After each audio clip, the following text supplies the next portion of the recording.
అమెరికాలో పాలమూరు విద్యార్థి మృతి చెందడంపై ఎంపీ డీకే అరుణ దిగ్భ్రాంతి వ్యక్తం చేశారు. నిజాముద్దీన్ విషయం మరణ వార్త బాధ కలిగించిందన్న ఆమె విద్యార్థి తల్లిదండ్రులతో మాట్లాడారు. వారికి ధైర్యం చెప్పారు. మృతదేహాన్ని పాలమూరుకు తీసుకొచ్చేందుకు కృషి చేస్తానని హామీ ఇచ్చారు. దీని గురించి భారత విదేశీ వ్యవహారాల శాఖ అధికారులతో మాట్లాడినట్లు ఎంపీ పేర్కొన్నారు. వెలుగులోకి రాగానే వెంబడే వాళ్ళ ఫాదర్తో మాట్లాడడం జరిగింది. వారు అన్ని విషయాలు చెప్పి 10 సంవత్సరాల నుంచి కూడా అక్కడే చదువుకోవడానికి ఎంఏ చేయడానికి వెళ్ళి అక్కడే ఉద్యోగం చేస్తూ అక్కడే ఉన్నాడు. తిరిగి కూడా రాలేదు. అక్కడ ఏదో విద్యార్థుల మధ్యలో గొడవ ఉందని ఏదో ఇబ్బంది పెడుతుందని గతంలో కూడా చెప్పడం జరిగింది. సో మరి అక్కడ ఏం జరిగిందో తెలియదు. ఈ విధంగా షూట్ చేశారు పోలీసులు అనేటటువంటి విషయం వారు దృష్టికి తీసుకొచ్చింది.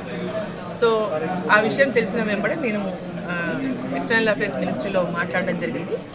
వాళ్ళకి మాట్లాడి ఎంబడే విషయాలు కూడా తెలపడం జరిగింది. తర్వాత లేఖ కూడా రాయడం జరిగింది. ఎంబడే వారి మృతదేహాన్ని ఇండియాకి తెప్పించేటటువంటి విధంగా చర్యలు తీసుకోవాలని కేంద్ర ప్రభుత్వాన్ని ఎక్స్టర్నల్ అఫేర్స్ మినిస్ట్రీని కోరడం కూడా జరిగింది. వెలుగులోకి రాగానే వెంబడే వాళ్ళ ఫాదర్తో మాట్లాడడం జరిగింది.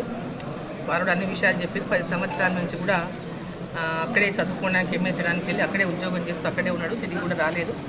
అక్కడ ఏదో విద్యార్థుల మధ్యలో గొడవ ఉందని ఏదో ఇబ్బంది పెడుతుందని గతంలో కూడా చెప్పడం జరిగింది.